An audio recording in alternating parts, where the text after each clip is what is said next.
It's wonderful to be able to welcome all the international students to the Council of International Students Australia 10th Annual Conference. International students are a key part of Australia's education success story. We welcome international students from everywhere, and they make such a contribution to our nation through studying and going home and being wonderful advocates for all that's great about Australia, also being able to benefit their country and their communities through the world-class education they get here in Australia, and also they're able to contribute to our society here in our wonderful country, because international students not only study when they come to Australia, they build wonderful friendships, they work while they're here and make a significant contribution to our national effort. So I wish you all the best for your 10th annual conference. I'm looking forward to the day when we can welcome again more international students to our country as we deal with flattening the COVID-19 curve. It's a big challenge for all of us. We've done it incredibly successfully here in Australia. Obviously, at the moment, we have some challenges in Victoria, but we're sure we'll get on top of those. And my hope is that next year we'll have more international students coming our way, benefiting from that world-class education that we offer here in Australia, our magnificent way of life. And once again, we'll have students returning to their countries after having a wonderful experience in ours. All the best for your conference, and I look forward to staying in touch with you over the months to come.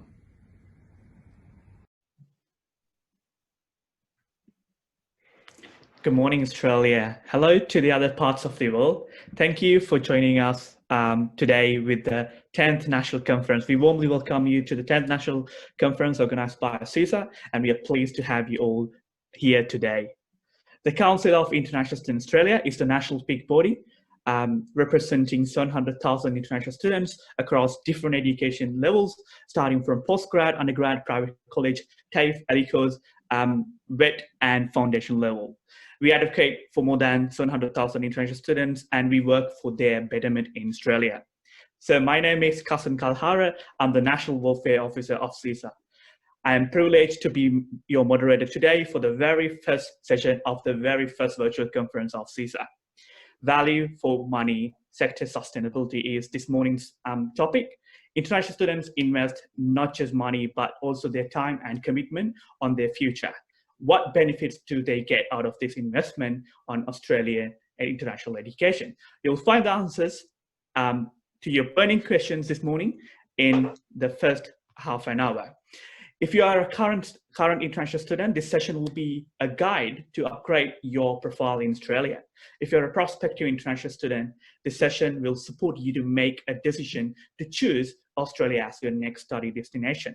If you're a stakeholder joining us today, this session will get you more knowledge on how Australia is championing international education and empowering international students. Let us know whether you are or intend to be a higher education student, VET student, ELICOS student, high school student, or a stakeholder in the online poll below. This morning, we have the best of the best to speak on value for investment of international students. Today, we are joined by three amazing speakers to talk about the investment and the international education sector in Australia. Our first speaker this morning is the Honourable Phil Honeywood, the CEO of International Education Association of Australia. Phil has been IEA's Chief Executive Officer since November 2011. Previously, he was a member of the Victorian State Parliament, Minister for Tertiary Education, Training and Multicultural Affairs, and Deputy Leader of the Opposition. Since retiring from politics, Phil worked at Scots Business College and Cambridge International College. And Phil has been a really supportive advocate for international students over the past years. Thank you, Kasun. Thanks, Wolf. We are really honored to have you here today. Great. Sorry, go Sorry, our second speaker this morning is Bronwyn Gilson, the National President of ISANA. Bronwyn has worked for over 20 years in higher education, with the majority of her career spent at University of New England. She has held positions in Vice Chancellor's Office, Secretariat, Resident Colleges, Alumni, Student Services, and various school and facilities. For the last 10 years, she has worked as the Manager, International Services and Compliance in the International Office. Her role focuses on providing services and monitoring welfare and related compliance for international students. Bronwyn has been a member of ISANA for 9 years and took the role of President in December 2017. She has been an amazing advocate for international students, and we are really grateful to you, Bronwyn, for joining us this morning with this panel. Thank you, Kasun. It's great to be here. Our third speaker this morning is Kadi Taylor, the Head of Strategic Engagement and Government Relations, Navitas. Kadi's role as the Head of Strategic Engagement and Government Relations is to lead the articulation and advocacy of Navitas policy positions, develop, communicate policy and industry data insights to support the business, and to develop collaborations and partnerships with the key external stakeholders. Kadi joined Navitas in 2016, having previously spent a decade and a half in the Commonwealth Public Service, 12 years of which she worked on international education issues. Kadi led Australian development of AIE 2025 and the education-related research and analysis. Prior to Australia, Kadi worked for 10 years in the international arm of the Department of Education and Training. Kadi holds a Master of Strategic Studies with merit and a Bachelor of Communication. Kadi has been a strong support for international students and also for CISA over the past few years.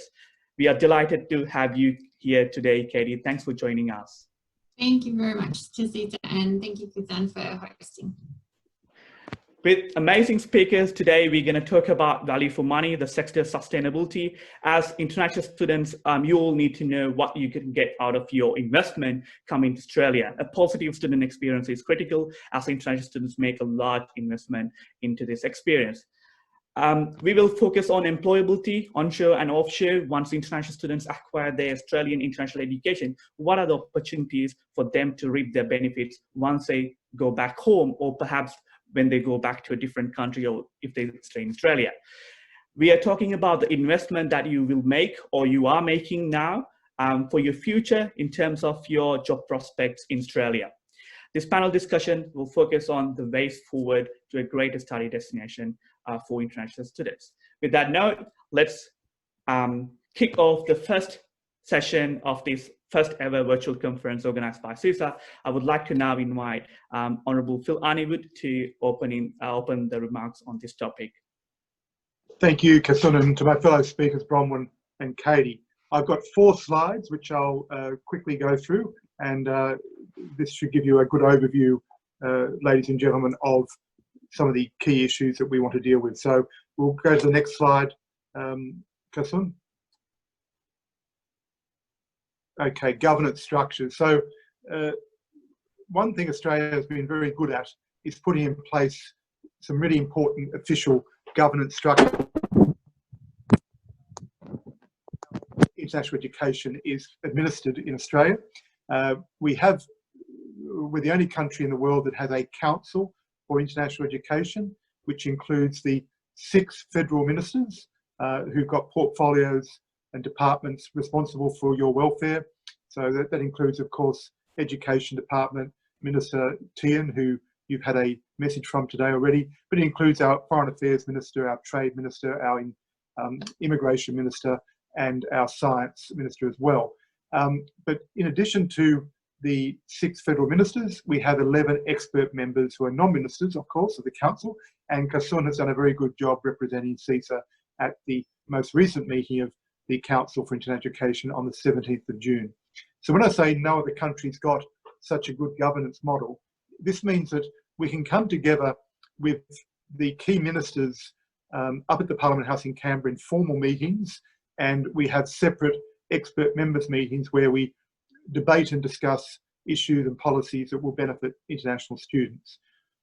In that regard, the Minister for Education, who chairs the Council, Dan Tehan, established a global reputation task force in January when the bushfires were cutting across parts of Australia.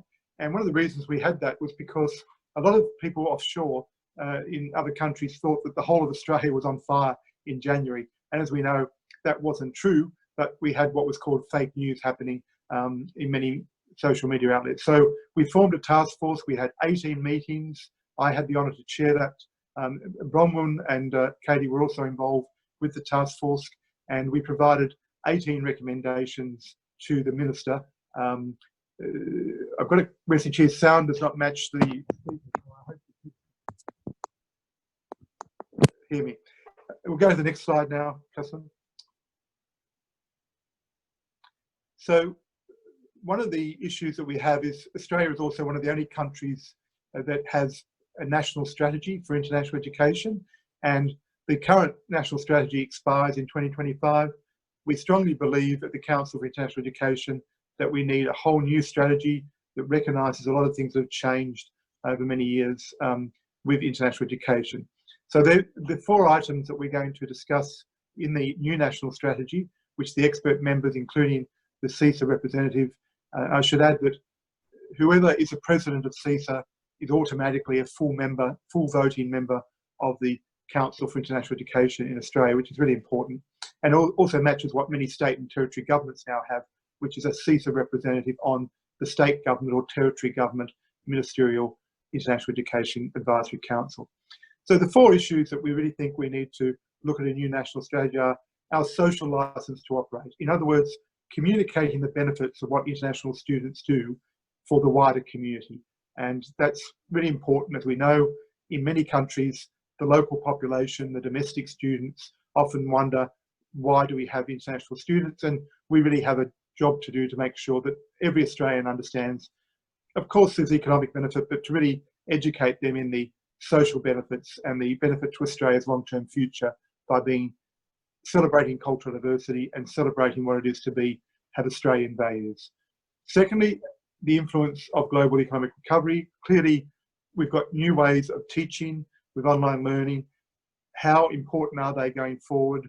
Are they going to become a whole new way of operating, or are they a temporary fix when it comes to the benefits that Australian face-to-face education gives of critical learning, creative thinking, and of course team project-based learning? So that's going to be another one, point 3 there. Fourthly, the broader policy settings for visas, migration and employment. And it's really important that we get those right, and we advise the 6 ministers on the best way forward. And it's great that we've got the student representative from CISA to help us give that advice on the council. Importantly, we do have the EGI grants, which are the Enabling Growth and Innovation grants, which is $3 million a year to help the council with research projects on how we can go forward. And we are going to be doing a lot of stakeholder consultation at the start of 2021 about the new strategy. Next slide, thank you, Kasun. So here are some implementation issues. Obviously, we're all very keenly waiting for the student visa flexibility package. It's been through federal cabinet, but it has to be announced yet. There are some issues where they're fine-tuning some of the student visa arrangements, but we are very confident that that will include, for example, counting the time that students who are offshore doing online learning before they come to Australia, counting that period of time for online learning in the eligibility period for a post-study work right visa, which we think is really important. And then other issues apart from that will be some visa waiver fees, some other benefits to students that we think there's about 10 or 12 different student visa flexibilities we're hopeful will be announced soon by Ministers Alan Tudge and Dan Tehan. We also know that offshore visa lodgements are low, but happy to announce, of course, that all offshore processing centres are now happening again, and that's really good. And where there's an overflow of too many student visa applications to handle at the local post, the Adelaide Centre and the Perth Centre, the Adelaide Centre is handling subcontinent visa overflow applications, and Perth is handling China. Importantly, units studied virtually offshore, I mentioned, should count towards the post-study work right visa, but also there's a technical issue there about confirmation of enrolment that you receive. If you have to wait more than 60 days to get your student visa, you need a new confirmation of enrolment, and that means that they need to put, the education provider should put the original online learning start date on the new confirmation of enrolment letter that you received to get your visa. Onshore processing is now business as usual, but obviously until the student visa flexibility package is announced, there are costs involved. There is a COVID visa, which is free. It is difficult to get.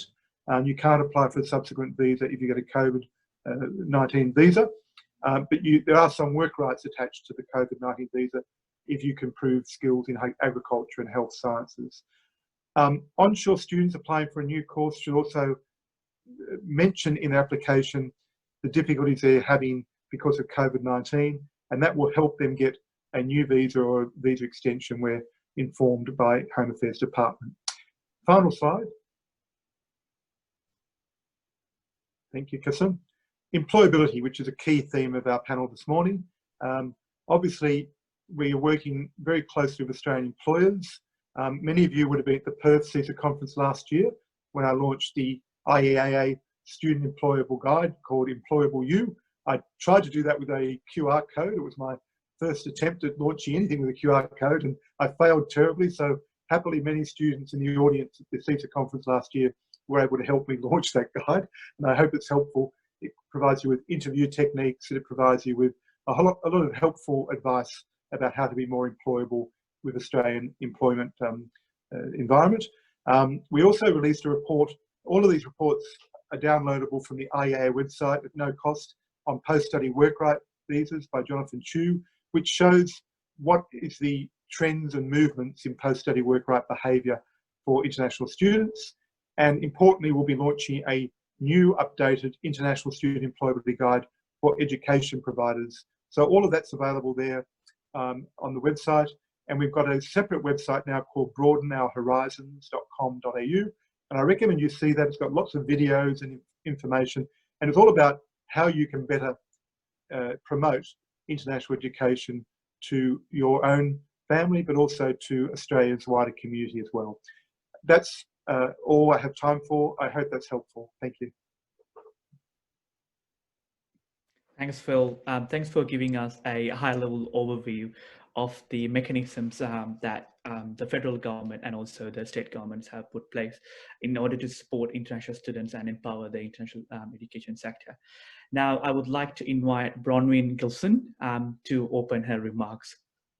Bronwyn. Thanks, Kasun. Lovely. Thanks, Kasun, Phil and Kadi, and good morning to everyone. I appreciate the kind invitation to be part of CISA's conference again, especially during your 10th year of celebrations.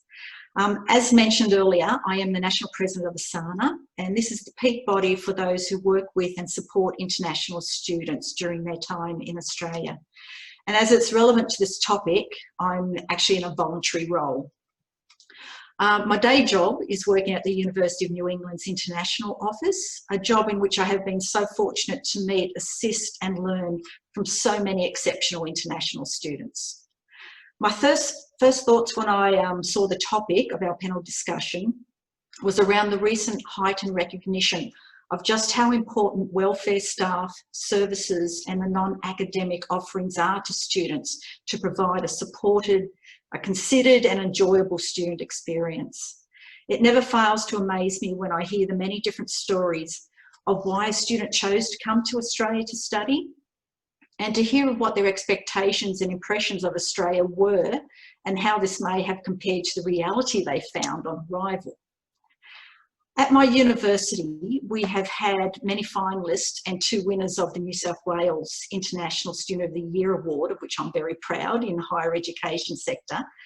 And it may surprise you to know that one of these students, when they first arrived here in Australia at Sydney Airport, and this was before the arrival desk was in place, she was very shy, she had little English, and like all of us, she found Sydney Airport a really confusing and daunting place, especially as she had to try to make her way to a separate terminal to fly to Armidale. She said she was so unsure and wondered if she had made a huge mistake. But just then, a stranger approached her and said, "Hey, you look a little lost. Can I help you?" And that person walked her not just to her terminal, but to her gate and wished her luck as they waved goodbye. She retold this story at our International Student Welcome Ceremony 2 years later. And I could see many heads nodding in the audience, as it seemed many students have had a similar experience of an unofficial welcome to Australia by a local. This student then went on to tell the new students that that was the point she decided to become involved in everything she could, both inside and outside the classroom. And that taking up each opportunity made her feel and become part of the local community, and that gave her the foundation to excel in her studies. So for me, the ability to provide a safe, supportive and enjoyable experience is a major component, alongside ensuring we deliver a first-class education. I believe this will ensure the sustainability of our education industry and as an attractive studies destination also. We do a lot of things extremely well, but what the last 6 months has shown me is that we need to do these things as a team, Team Australia, if you like. And we need to make all the wonderful opportunities available to each and every student that comes to Australia. Thanks, Kasun. Thanks, Bronwyn. I really appreciate how you articulate that this is a team effort, and Australia has been taking care of international students outside their studies in different welfare help, and we have to continue that support. Now I would like to invite Kadi Taylor to open her remarks. Kadi, over to you. Thanks very much, and hi everybody. Thanks again also for welcoming me back to must be about my 4th or 5th CISA conference as a presenter, but really proud and excited for you guys that you're celebrating 10 years. It's an incredible organisation. You do it, as Bronwyn acknowledged, you know, you're all volunteers, you are studying full time. It's just an incredible you know, service that you do to your fellow students. So congratulations, CISA, on your 10 years. So I just wanted to make my comments, I think, in terms of value for money and sustainability of the sector in the context of COVID-19, because this is really everyone's lived experience and the reality that we've been facing for the last few months. And I think all of us, the 83 of us on this call at the moment, have had first-hand experience about how it's impacted the sector, but most importantly, how it's impacting our students. And I just really want to acknowledge, I think, that how difficult a time this must have been for our international students. Obviously, some of you who may or may not be on this call, but many of you didn't even make it to Australia before we, I think, necessarily closed our borders. But it has been a difficult and disruptive time.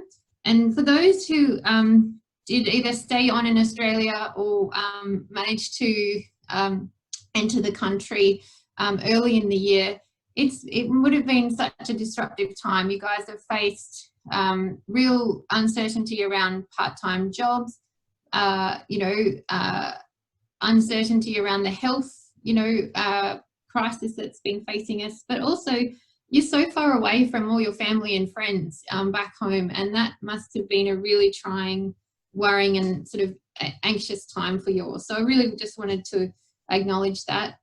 We also, I think, as a nation of people, both, you know, visitors and citizens and world citizens, it's been such a disruptive time, and so all aspects of life, including our studies, have been disrupted. But I think what I would say is, while more could always be done, and I think, Bronwyn, we acknowledge this, that, you know, I think some great things have happened, but we could always do more. I think providers, community groups, state and territory governments and the federal government have really stepped up to support our students. Just one example of this, at the moment, there's been $145 million contributed from our public institutions, our public universities alone, to supporting international students during this really, you know, uncertain time. I think we've also seen some really positive things actually come from COVID. A couple of them from my perspective has been that we've actually moved with great speed and flexibility and innovation in terms of the providers moving to an online and virtual kind of experience for our students. And while obviously we acknowledge we would prefer to be with you on our campuses as we speak, I think we'd all like to have life go back to normal. But it just hasn't been the case that can be the case in the last few months, and it doesn't look like it'll be that way, moving out at least to the end of this year. So we've really tried to, I think, as the providers, to support our students, and indeed one of our colleagues on this call, Manadip, had talked about the experience of the online learning and how it is actually very different and obviously not people's first options. As I said, we would very much acknowledge that. But what I would say is that we all are craving connection at the moment. I don't know about you guys, but I don't know how many times I've been on a screen like this and not actually been able to speak to people. So it's that human contact that all of us, not just students, have been craving. And I think as providers, we are looking at ways that we can deliver that kind of experience, the virtual campus, if you like, as opposed to the face-to-face campus. And I know here in Navitas, we've been doing things like virtual yoga groups, virtual tea and coffee catch-ups, bring your own cup of tea. You know, I'm not without my mug on many occasions on Zoom calls, just to try and build that sense of connection. The other thing I think that's been really positive in terms of, well, you know, Australia as a destination for study out of COVID is that we've actually seen the sector, all levels of government and regulators come together to maintain our quality, our reputation for quality delivery of education, but also recognise that we really need to be flexible and pragmatic at this time. I think we've seen, you know, from everything from our federal government and our Prime Minister, how uncertain things are and how we just really need to be able to navigate this uncertainty together. Navitas has actually been doing a little bit of work in the space around, you know, what's going to happen to the global flows of students, and particularly obviously looking at lenses around Australia, but also where other countries where we operate, and Navitas being obviously a global education provider. So I might just quickly, if I can, I'll just share my screen and go into slide motion, slide. To talk about a couple of things that we've seen in the market. Navitas, probably about 6 weeks ago, we surveyed 400 agents across the world, and we wanted to ask them, in the context of COVID, are the students that they're talking to in market, are the parents, etc., how are they feeling about the way various countries have actually managed the coronavirus, and has that in turn made it a more or less sort of attractive destination? And as you can see from the chart on the left hand side, New Zealand and Australia really have performed well in, and this is probably not a surprise to anyone, notwithstanding obviously the recent sort of outbreaks, but really confined in terms of New Zealand, in terms of Victoria, I beg your pardon, and in Western Sydney. You know, these are a handful of cases, you know, in a couple of hundred. They are obviously big for Australia, but in the context of the global pandemic, other countries, it's very minuscule. So agents and parents and students have acknowledged how well Australia and our colleagues across the ditch in New Zealand have done in terms of managing COVID, and indeed how then that makes us a more attractive study destination for international students. You can see, I think, languishing down the bottom of that chart, how the US and indeed even the UK have been, and you can see it in their management of COVID. It hasn't been a particularly great time for them as a destination for study. The other couple of things that I thought I'd just point out to you that we tested with the agents was whether international students, still offshore, obviously these are not current students, but whether the uncertainty around our borders was causing them to rethink their plans.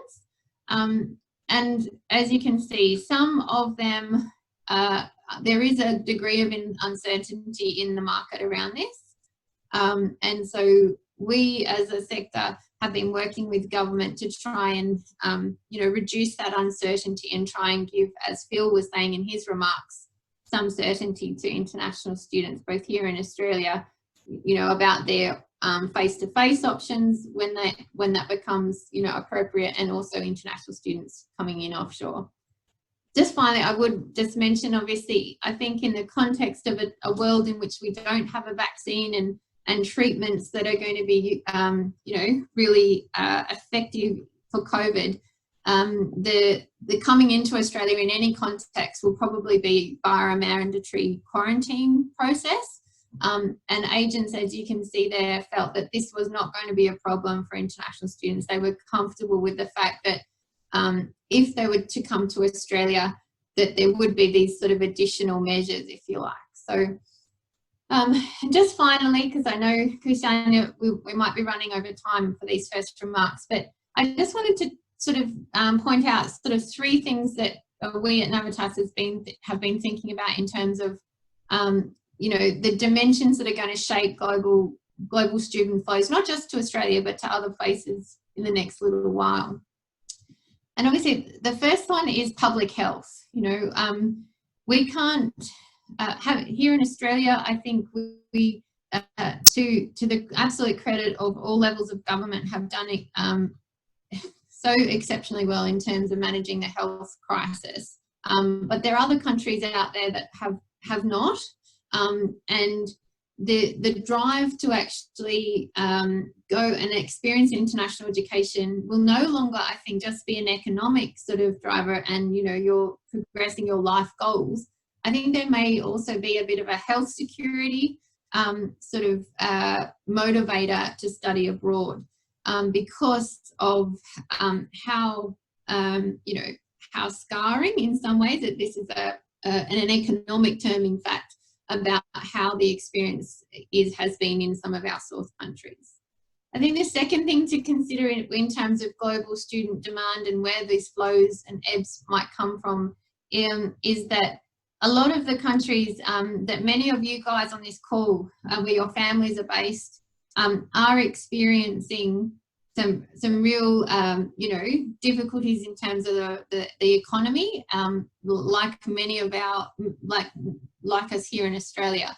But that will mean that some international students who may have hoped to go overseas may have to, at the very least, sort of postpone their studies. And finally, I think, and this is an interesting concept in terms of Australia's sustainability and our attractiveness as a destination, is that for a long time, all of it, we know that USA has been the global #1 destination for international students, but with their sort of, with their mismanagement, if I could say that, of the COVID crisis, and indeed some of the social disharmony that we're seeing over there, we think that there is an opportunity for destinations such as Australia, New Zealand, and indeed Canada to actually try and attract some of those students who may have had a first choice as the US originally. And I think that's a really exciting prospect for not only providers, obviously, here in Australia, but for our student body. So they were my first opening sort of remarks, Kasun. So I'll hand back to you. Thanks, Katie. The key message here is that we know that international students have been one of the most resilient groups in Australia, and it's important that we see through the challenges we have, and we look for opportunities. So now I would like to come back to Phil and ask a very interesting question about international. As we know, international students' priority choosing Australia as their study destination is mainly to embrace a world-class education experience. If we take a step further, international students are often curious about what Australia has to offer beyond opportunities for learning and employability opportunities. In terms of personal development, leadership, co-curriculum, and also entrepreneurship, what are the opportunities available for international students? We know some say that by studying in Australia, one gets a global passport. Phil, what are your thoughts on this? I think for many years, Australia did not really understand or recognise how good our teaching system is. The fact that I was educated partly in Japan, and in my Japanese high school, I would bow to the teacher at the start of the lesson. I would take lots of handwritten notes. Nobody would ask any questions, and we would bow to the teacher as he went out the door. And it was always a male teacher. And what I discovered from that is that there's a different type of teaching in many parts of the world where we get international students coming to Australia.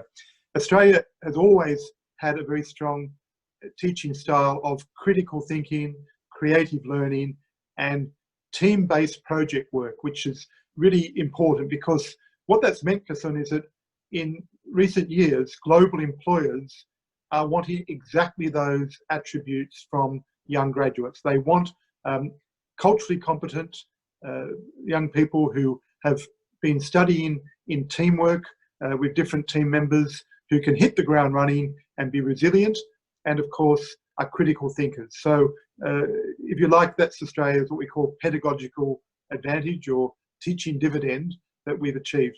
More importantly, I think, is that by coming to a country of the new world like Australia compared to a country of the old world in Europe, for example, there's a spirit of entrepreneurialism. Now, not every international student will be a natural entrepreneur, but for those that want to really find their inner entrepreneurial self, then Australia has a lot to offer with small business startups. And many of our state governments and territory governments now have wonderful startup initiatives at student hubs, such as Study Melbourne and Study New South Wales and many others, where they really do emphasise support from current Australian employers for young people who want to get involved in startups as well. So I think that combination is a really good combination, even though unemployment will continue to be strong for many years to come. The final point I'd make too is that we find that many international students have got incredible get up and go and what we call a fire in the belly to work hard. And a lot of Australian employers, they can't advertise the fact that they think international students will be better workers than Australian students, but they recognise internally that international students have got incredible benefits to offer, including encouraging a culturally diverse workforce within even a small Australian business, which can lead to new ideas and also can really help drive their export success into new markets if they've got somebody from that language or culture working in their new team. So they're the benefits, I would say. Thanks for re-emphasising on what Phil just mentioned. International students bring variety of skills to Australia, and one of them is entrepreneurial skills. And when they graduate, what are the opportunities available? Now let's talk about the global alumni. We can identify 3 groups of international students who come to Australia. If after they graduate, they will stay in Australia, or perhaps they go back to their home countries, or perhaps they will go to other countries to pursue their future careers. Bronwyn, to ensure international students who graduate with universal employability skills, what opportunities does the Australian educational system provide for international students? Thanks, Kasun. And yeah, this will follow on well from Phil talking about the academic side of things. So as I mentioned earlier, I've been in international education for over 13 years, and I came into my role just as the international numbers in Australia began to rapidly increase. And over this time, I've seen the emphasis change from just an academic focus on ensuring that we're graduating global ready students.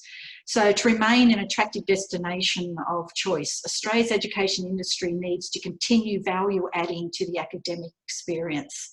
And there are many ways this is already happening, and it's important that this continues and is built on. We do this by listening to the needs of our students and also being responsive to and anticipating the needs of current and, very importantly, future employers.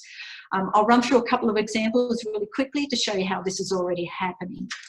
So most institutions will offer work integrated learning, that is WIL or internships. And there are many studies and anecdotal evidence pointing to students who complete WIL or an internship in Australia while completing their studies, that they are far more likely to gain employment in their field of study when they graduate. Obviously, it's not for everyone, and there's a few things that students need to consider to make this, make sure they're making the right decision for themselves. So that's make sure that it's an option, that you can do an internship or WIL as part of your current course, because it may impact on your work restrictions. Understand that participating in WIL will enhance your networking, your industry and career choices and your knowledge, that you will gain more confidence in your ability to find work in your chosen field, and you'll have a deeper and more practical understanding of the Australian workplace. It may also help with the decision of whether or not to stay in Australia or return home following your graduation. Most students say that they haven't decided what they are going to do, and it will depend on their ability to find a job. So doing an internship and working in the field of study in Australia will assist you make that decision and or to find work as well. So if students are planning to return home, it's also a great idea to do a placement over the summer break in your home country, as this can help make the critical decision about career path. You can also gain in-country industry knowledge, and you can build those all-important networks for yourself. Now, providers also make sure that they offer voluntary opportunities for students to help build your soft skills. You may think, what's in volunteering for me, or are they just trying to get free labour? Okay, although it's a voluntary role, you'll be expected to approach it as a real job. So this will mean you turn up on time, you're suitably dressed, you're learning how to take and interpret instructions, and you're working as part of a team in an Australian setting. So how do you convert this into helping to find a paid job? At the very least, it's going to mean that you will be able to list on your CV that you have experience working in an educational environment, you have team working skills, perhaps public speaking, if you are asked to talk to fellow students during, say, orientation and welcomes. And you may also gain leadership or administrative skills. And as someone who has hired many international students for paid part-time or full-time roles, I know I look closely and more favourably at those who have been volunteers. You will also receive letters and certificates of appreciation and recommendation, and importantly, you will make contacts you can ask for a letter of reference. All this will put you ahead of those who haven't engaged in co-curricular activities. Don't forget to use your careers office, not just to look for employment opportunities, but to find out how to get that job you want. They will help you with your CV or resume writing, give you practice by holding a mock interview, help you understand your work rights, and you will find out more about what's expected of an employee in Australia. Remember to be an active alumni member of your institution and any other groups you may have been involved with, as this will improve your networking and prove absolutely invaluable later on. And finally, and arguably one of the most important avenues available to you, is to join your student association. When you do this, you will learn so many skills, including leadership, and in many cases, you'll find you have a direct line to senior institutional staff who will form part of your network. You will also find that when your institution needs student input, you will be the one asked to join the decision-making committees, the reviews, and the special interest groups. So this is why CISA is so very important. Thanks, Kasun. Thanks, Bronwyn. I think institutions are doing a great job for international students in terms of their academics and also beyond that in terms of their welfare and job prospects. Kadi, let's talk about the current situation and how it's impacting international students and what sort of approaches the institutions have taken. And it's one of the questions from the audience as well, given the transition of courses to online platforms, what will students value the most about the Australian study experience in a post-COVID-19 situation? And also, what are the providers doing to deliver on this, especially in terms of tuition fees? Thanks, Gilson, and thanks for the question. I think, in fact, Bronwyn's actually picked up on a lot of this. I think, though, what students are going to value most in terms of their international education experience in Australia in the post-COVID world really is actually, as it is now for the next few months, it's going to be about connection. Trying to find some, whether it be virtual connection to people and communities or face-to-face. And Bronwyn actually points out through her through the example of volunteering, something that I was actually going to share too. At the moment, there is obviously many community organisations that not only are helping international students, but also whom international students could help. It will be an incredible opportunity, I think, to get some personal connections and community connections with Australian people, when particularly as our campuses are still pretty,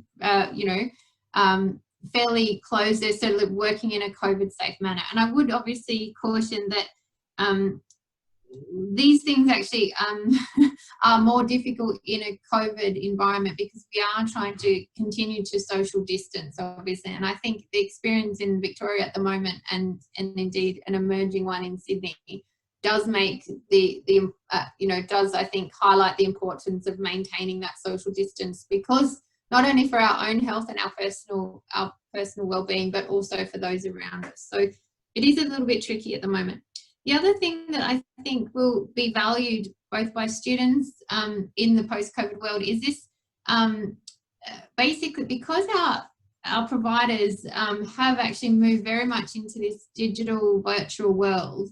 When we come back, if you like, we start to come back onto campus, there's a real opportunity for the what has long been called a blended model, whereby the best of face-to-face is delivered through perhaps seminars and discussions and really spending time with your fellow peers in your classes, but also lecturers and staff. Whereas you can spend instead of being in a 400-person lecture hall and just listening to the lecturer deliver his or her sort of sermon on the mount, if you like, you can actually do that at home in the comfort of your own home, but you then get to have this really rich experience on campus through seminars and labs and things, depending on what it is that your sort of where your studies, your areas of your studies are. But yeah, as I said, I think I would urge international students to really get that, try and find anyway in both the virtual world, seek out your provider about what they're doing in terms of health and well-being. As I said, yoga might not be your thing, it's not really my thing, but there's many things that providers are offering at the moment, either through Zoom or a self-paced and smaller, getting together in smaller groups around your own classes and things. And I'd encourage all international students to do that. Just in terms of, I think, the value for money and your colleague's question in terms of tuition fees and things, I think as hard as this is to understand, I think at some stage for students, in doing digital well and doing indeed online well is not a cheap option by any means. We still, I actually think as providers, it's actually a higher cost model because of the higher touch, if you like, that's involved in this. You can actually have a really personalized experience in the virtual world. It's very different, obviously, and not what we're used to in terms of face-to-face learning and engaging with classmates and teachers in person. But and that is probably why, you know, we as a sector are working really hard to give you that high quality experience online. But I don't think anyone should be, you know, confused that that is a cheaper option to deliver. In some ways, in fact, it's actually a more expensive option. That said, if, you know, I encourage you all to use your advocacy, use CISA people on your campuses, use your student reps on campuses, because if you're not getting, you know, you're not getting the experience that you think you should online, go to your providers, and definitely, I speak as a provider, and I'm sure Bronwyn the same in her institution and others on this call, you know, we would say that, yeah, tell us the ways in which we can improve our, the experience that we're delivering to you. Because of course, I think all of this, and just my final point is that, you know, the campaign that has been waging around international students, #in this together, we are all in this together. So go and tell your institutions where we could improve and what's working really well for you. So, thanks, Kasun. Thanks, Katie. I think international students have a lot of questions today, but unfortunately we are restricted to time. Obviously, this is a conversation that will go forward. CISA has been speaking on this topic for a while now. So I would like to emphasize and confirm that CISA will be advocating for the international students in line with the federal government and state governments. And we will make sure that your experience here in Australia is absolutely great, and you'll consider staying, studying in Australia, whoever you are, if you are in outside Australia. So today, we were joined by amazing panelists, Phil from IEA, Bronwyn from ISANA, and Kadi from Navitas. Thank you all. We are really grateful to have your insights as always. You have been amazing supporters for CISA and also for the international student community. We will keep in touch and we'll get back to you and talk about this topic more and more as we face a lot of challenges post-COVID-19. Thank you everyone for joining us this morning. Can I make one last we can say there are a number of questions we didn't get to answer, so if they're captured by the conference, we could, as a three, I'm sure, make an effort to try and write some answers to that even in the days post the conference. So that's an offer I'm sure Bronwyn and Phil and myself would be happy to do.